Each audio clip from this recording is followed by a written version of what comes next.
व्याकरण पाठ पढ़ना है, कैसे पढ़ना है, व्याकरण, ठीक ना। तो व्याकरण में से सबसे पहले हम जानते हैं कि व्याकरण कहते किसको है, ठीक ना। तो व्याकरण कैसे कहते हैं, तो व्याकरण वह शास्त्र है जिससे हमें शुद्ध शुद्ध बोलना, शुद्ध शुद्ध बोलना और शुद्ध शुद्ध लिखना और शुद्ध शुद्ध, है ना, समझना आ जाए, तो इसे कैसे कहते हैं हम लोग, व्याकरण कहते हैं। कैसे कहते हैं, व्याकरण कहते हैं, ठीक ना।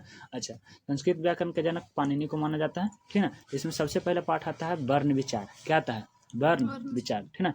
तब वर्ण विचार में सबसे पहले आता है क्या, कि भाषा, कि भाषा किसे कहते हैं, कौन सा चीज, भाषा। तो भाषा क्या है ना। तो भाषा कहने का मतलब लैंग्वेज है ना। तो कहता है कि व्यक्ति द्वारा सार्थक उच्चारित ध्वनि को भाषा कहते हैं। जब व्यक्ति, है ना, ऐसा बात बोले जो कि सामने वाला को समझ आ सके, ठीक ना, तो इसे क्या कहते हैं लोग, भाषा कहते हैं। क्या कहते हैं, भाषा।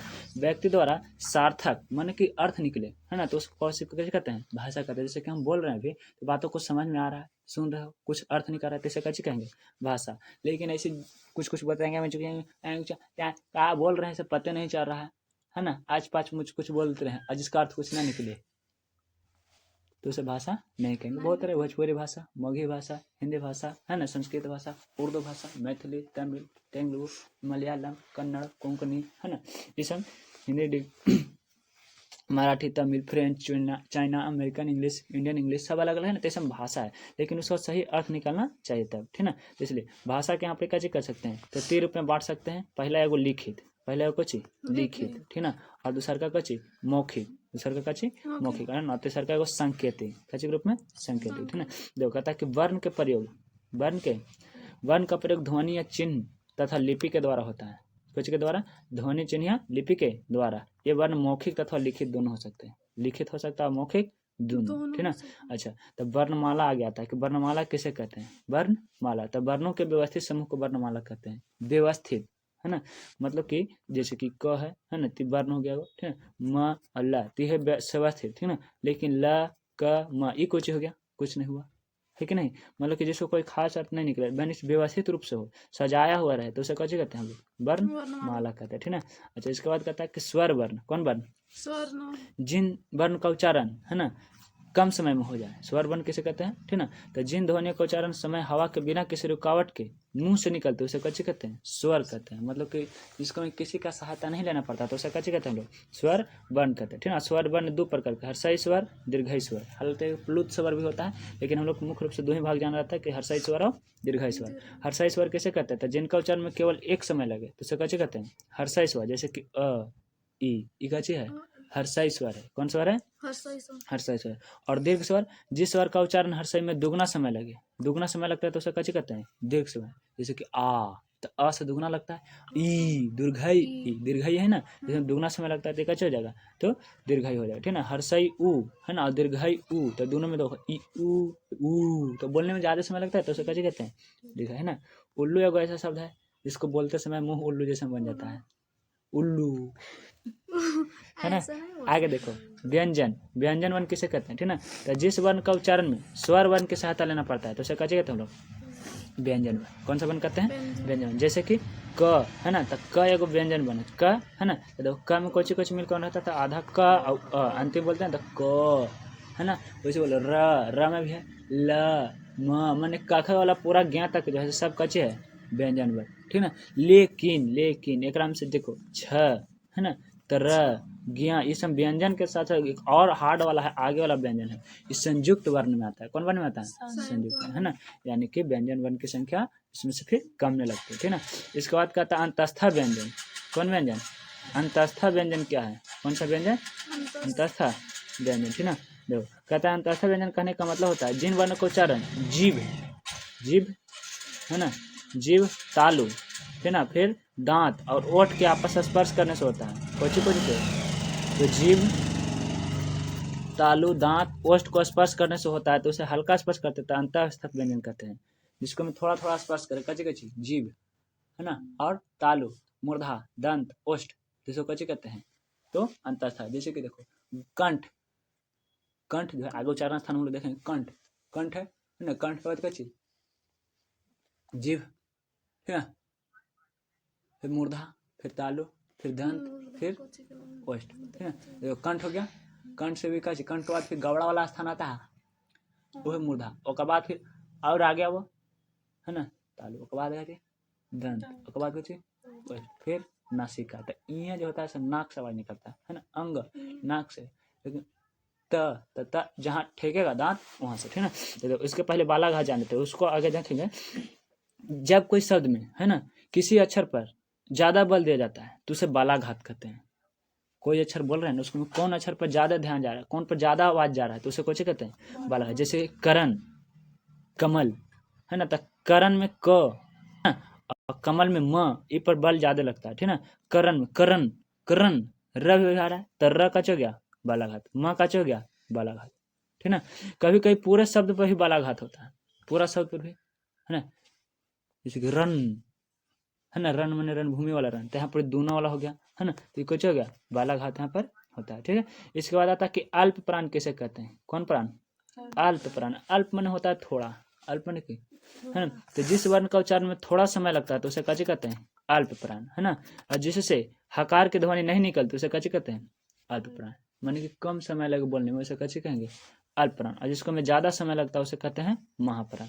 तब प्रत्येक वर्ग के देखो, प्रत्येक व्यंजन वर्ग के है ना पहला तीसरा पचमा कमा कमा, पहला तीसरा पचमा, इसको कची कहते हैं अल्प प्राण कहते हैं, ठीक ना। तब थोड़ा सा देखा जाता है क ख ग घ अंगा, है ना, कौन क ख ग घ और अंगा, ठीक ना।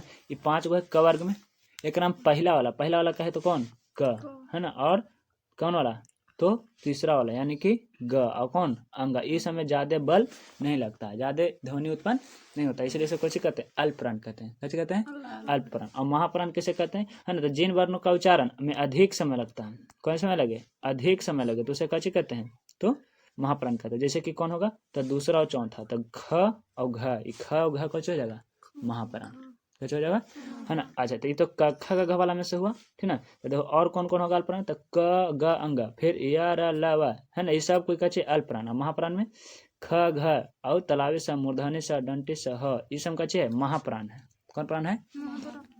अब देखते हैं हम लोग उच्चारण स्थान, कैसे देखते हैं उच्चारण स्थान। तो इधर उच्चारण स्थान दिया हुआ है और इधर वर्ण दिया हुआ है, उच्चारण स्थानों का चाहिए वर्ण, ठीक ना। तो वर्ण कहे का मतलब कि अक्षर, ठीक ना, जिसका खंड या टुकड़ा नहीं किया जा सकता है, ठीक है। तो देखो पहले आता है कंठ, क्या आता है कंठ, तो कंठ मतलब कहाँ पर वाला, ये वाला भाग, ये कंठ, है ना, यहाँ से ध्वनि उत्पन्न होता है। तो कंठ से किसका किसका उच्चारण होता था अ आ, देखो जगह हम कोई स्पर्श नहीं करे, इसको बोलने पर पता चल जाएगा अ, जीव कानू टच किया नहीं, तो कंठ से आ, कानून नहीं क ख ग घ अंग।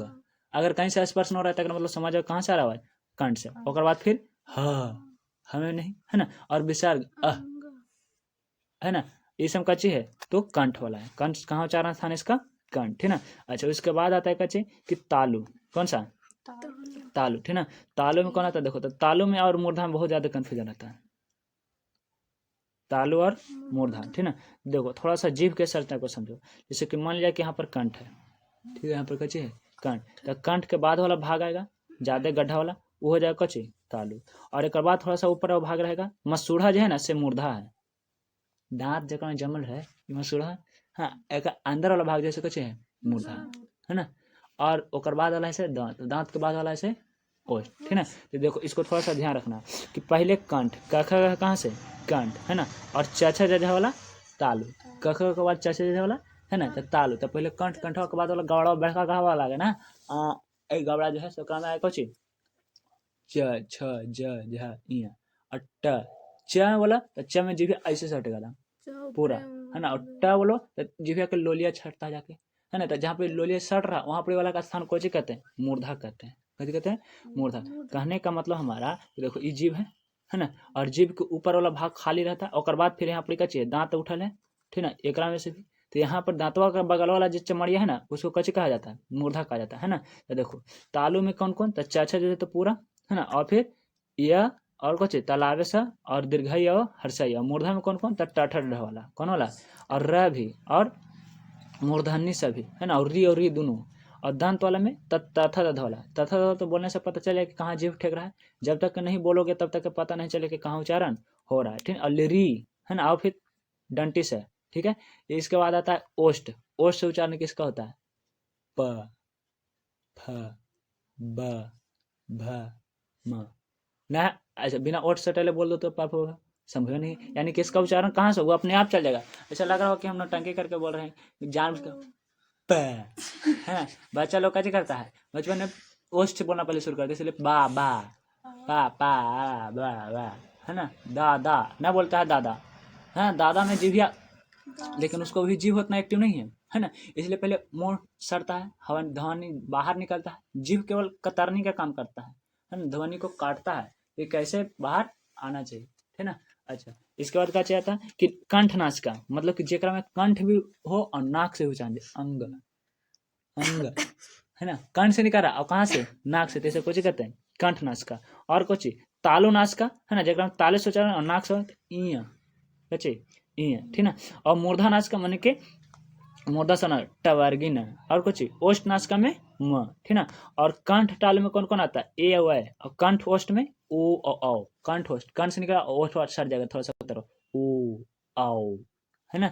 और फिर दंत ओष्ठ माने के दांत में तवा हुआ, है ना, ऐसा लगेगा कि थोड़ा सा, और अन्न कचे अन्न, है ना, जा करके ठक जाएगा, ठीक है। अब आता है घोष वर्ण, कौन वर्ण, घोष वर्ण किसे कहते हैं, ठीक है। तो देखो घोष वर्ण कहने का मतलब है ना कि हकार उत्पन्न हो, और प्रत्येक वर्ग के तीसरा चौथा पांचवा, तीसरा चौथा पांचवा, है ना। जैसे कि मान ले जाए कि क ख ग घ अंग, है ना, ये एक वर्ग है, मान लिया जाए कि है ही एक वर्ग, का एक वर्ग है ना, क वर्ग इसको कहता है, च एक वर्ग है, च वर्ग कहता है, ट ठ एक वर्ग है, ट वर्ग कहलाएगा, त थ द एक वर्ग है, त वर्ग कहलाएगा, ठीक ना। प फ एक वर्ग है, प वर्ग। तो क्या हमके तीसरा चौथा पांचवा, तीसरा चौथा पांचवा कहने को कि ग घ अंग, इसमें क्या कहलाएगा, घोष वर्ण, कौन वर्ण, है ना। तो दूसरा च छ ज वाला में कौन कौन हो जाएगा, जब तक क ख ग अंग हो गया, फिर ज झ इया हो जाएगा, फिर ड ढ न हो जाएगा, फिर द ध न हो जाएगा, फिर ब भ म हो जाएगा, ठीक ना। और एक साथ है यार लवत ह, इसमें भी कुछ है घोष वर्ण, है ना। प्रत्येक वर्ग के अंतिम के 3 अक्षर और यार लव ह और सभी स्वर वर्ण कच्चे कहलाते हैं, घोष वर्ण कहलाते हैं, कच्चे कहलाते हैं, घोष वर्ण। और वह घोष वर्ण किसे कहते हैं, तब प्रत्येक वर्ग के दूसरा पहला, पहला और दूसरा ये कच्चे कहलाएगा अघोष, पहला दूसरा कच्चे कहलाता है अघोष। और तलावे से मूर्धन्य से डंटे से, इसको बोलने में हकार उत्पन्न होते हैं, कच्चे उत्पन्न होते हैं।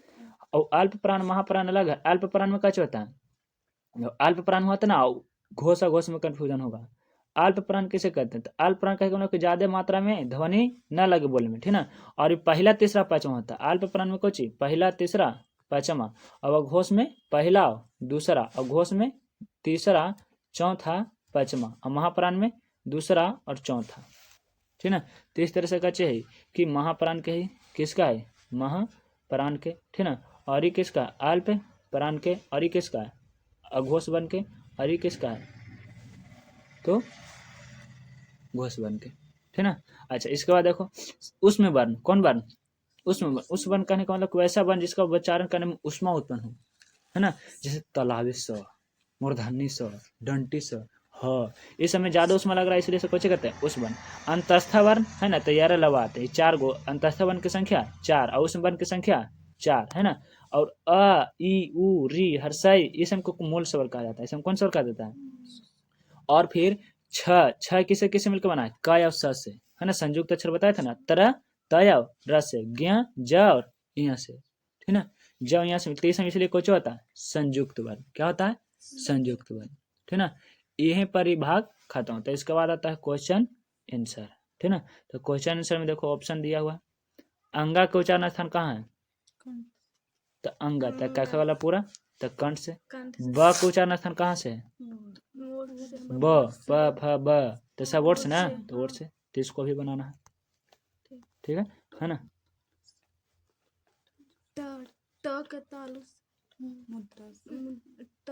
अगला पार्ट 9।